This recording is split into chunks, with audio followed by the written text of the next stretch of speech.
Alonyo nyini ddala of course wali okufa tewaliwo okuseka kubanga ffenna tulina potential okufa buli atambula. Olwaleero Kato akedde ng'atambula bulungi nnyo ng'akutupa ne sawuti y'amaanyi. Nze ansinkanyeko ampiseeko awo ku ofiisi gwe mulundi gwe nsoose okwogera ne Kato ne tumala just ddakiika 3. Era zze bw'ati naŋŋaabulaga ne mugamba ate Kato wange. Kato nangwa mu kifuba ati naŋŋaabula kyakitu ne muganga ogaba ekifuba kya kitundu. Naŋŋamba obwedda ate nkunoonya nnyina kyeggamba. Ate nange ne muga Kato nnyina wendaga kati kankuneekoonewo naŋŋaa bwe kiri bula nange ntegeka muzannyo ogwo ogwagundi. Naye ebbanga lyemmaze na Kato simuwulirangako nga basawuti ya ddoboozi nga kambwe ennyo nga gumu, naye nga ffenna tetuyinza kumanya nti Mungu kyekyo ali mu kkubo.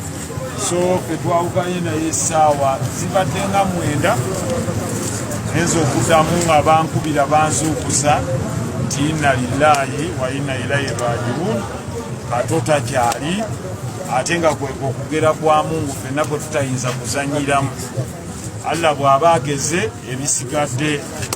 Naye oyo Kato wammwe musaazi. Kato is a comedian, abadde musaazi yadde mukulembeze. Kato tanyiika, Kato tajaawa. Yoyo is there, that's why buli omwali. Kato Lubwama abadde mulwadde wa pressure ne sukaali. Abadde yafunamuko n'obuzibu mu kyenda era yali yalongoosebwako ettaki. So embeera nga weebadde abamuleese bagamba nti yakolapsinze. Okay? So agenza otuuka wano ku ddwaliro, tumuteekako ebyuma, tugenda okola entunnunsi nga tezikuba, omutima nga tegukuba. So azze nga embeera alabika yakoze ki nga yafudde dda nga tetulina kye tukusobola kukola ki nga tetulina kye tusobola kutaasa. So tuli wano tuli mu ntegeka ya kulaba nga engeri gye tutegekamu ebyokuziika inshallah. So kyekyo inna lillahi wa inna ilaihi rajiun. Amawulire gabwagato bwe gali teri kufa asobola kurivaasinga mukisa. Eri eggwanga lyonna mpitidde ku mukutu guno ogwa TikTok okubabikira ensonga eyo. Omusawo ntegeezeddwa about 1.5 hours ago nentuukawo nkakase sikulowooza nti naye bannimba era kyendabyeko kyekyo. Honorable Kato, inna lillahi wa inna ilaihi rajiun. Mungu bw'atyo bw'asazeewo era tetulina kye tuyinza kwongerako. Munsonyiwe benzuukusiza ku makya naye kyekyo ebinaabiddirira kati tunaaba tubategeeza bati nkozesezza omukutu guno ogwange okubategeeza nange kyentegeezeddwa. Driver we wamutuusirizza wano nga inna lillahi wa inna ilaihi rajiun nga Mungu amujjuludde. Kitalo nnyo nnyini ddala. Abantu batandise okutuuka of course mu nnamba ez'enjawulo but tusaasira famire era kyekyo. His heart just stopped and that is it. Inna lillahi wa inna ilaihi rajiun. Ega amawulire agaliwo ku kiseera kino tuli ku stanna. So wano waali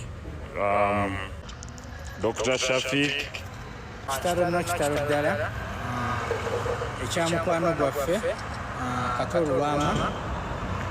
Kato Lubwama abadde mulwadde waffe era ng'enzijanjaba esinga akola ki agifunira wano. Oyinza kwongerako olina kyogamba? Tuli wano Kitebi. Tuli wano Kitebi. Stana Medical Center.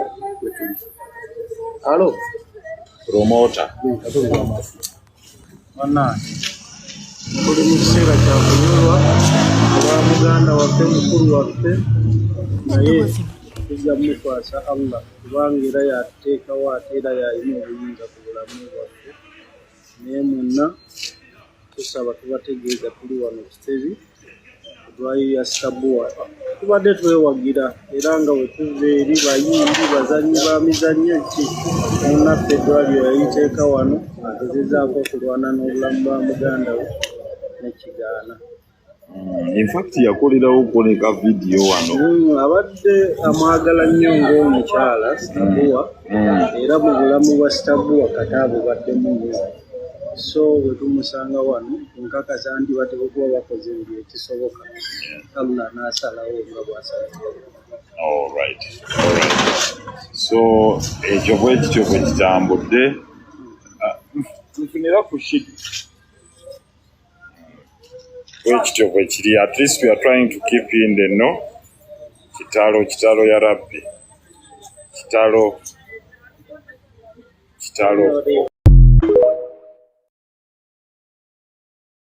Honorable kati saawa zino wetwogerera tulina concerts 2 ez'amaanyi mu kibuga ku Friday. Olowooza mukwano gwono Palaso anajjuza okuba otulaye ng'omwana atatya jjenja ayinza omutwala ate Palaso bajjuza batajjuza ekikulu kyesooka twebuuza Palaso's music is it a good music? awo sooka okituddemu Palaso alinayo ku nyinyi abantu sebakushiti tukkirize ze Palaso sinza amwagala ennyo kubanga disipulini ye yeekolakola ekyo naye ate kuno ate ngenda wa Palaso ngenda wa Palaso sola genda wa Anski sinza genda kwaba abali b'obukola bagende nga bampunyirira amanyi benjaga bampunyirire no sola gendayo abantu abalinamu kunsa bajja gende wa Palaso. Yes, he's a good musician.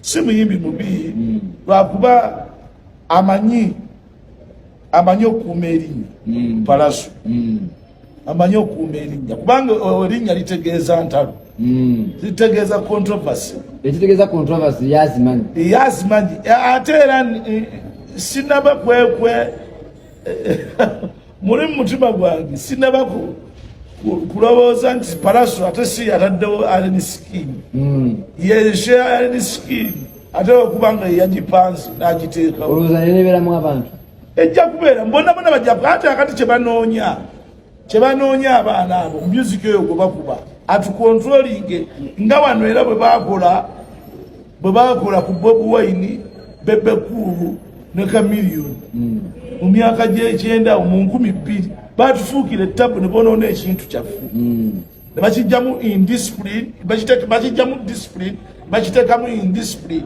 abantu bonna abayingira nga bakola ebyo byakulwanalwana byakukola ki amaanyi agafuuke mazibu kakati abo bwe tunamala okwerwanyalwanya awo kati nga ne gundi naye atandika n'okwepiica gravity nga balwanagana ne Allen Scheme bajja kulwana mu maaso baagala keepinga fire burning naye nga fire bagibaninga bakola biri discipline.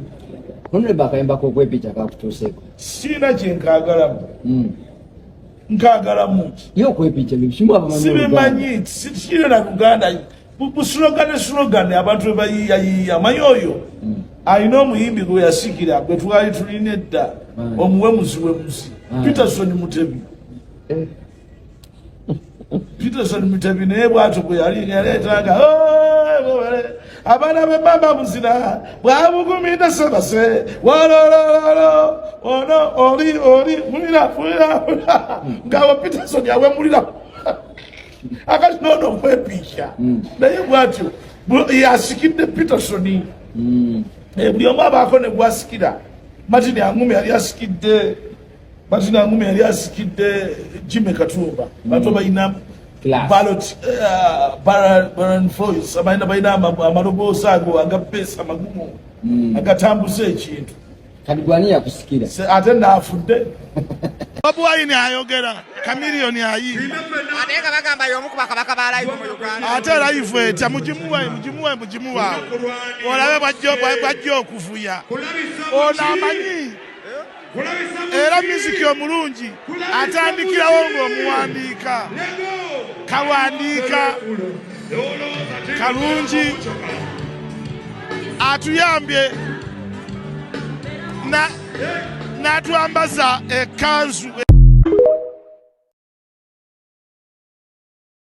mbwagamba nno nagenze nakoze bubi nnyo simanya nkola ntya nagenze kati ambwajja mpole oyo kulandama asobola okumpola ssente oyo ye emizimu gyensamira nzinyiza n'okujja kuwakulandama ne gituulako ku mutwe nze emizimu gyange gyagala abekuba ambi yagala kumanya ababekuba ebizigo ne beesiiga ebizigo ambi kiki ambi kyali kizigo kiri mu kya mu 70s abakazi bakyekubanga bakola ki ne beeruka kibayita ambi banga bwandi nze sisamiranga kuna kulanda maze ndi wa mama fini omanyi sebo n'okusamira kati tusebo kulika bakulembezi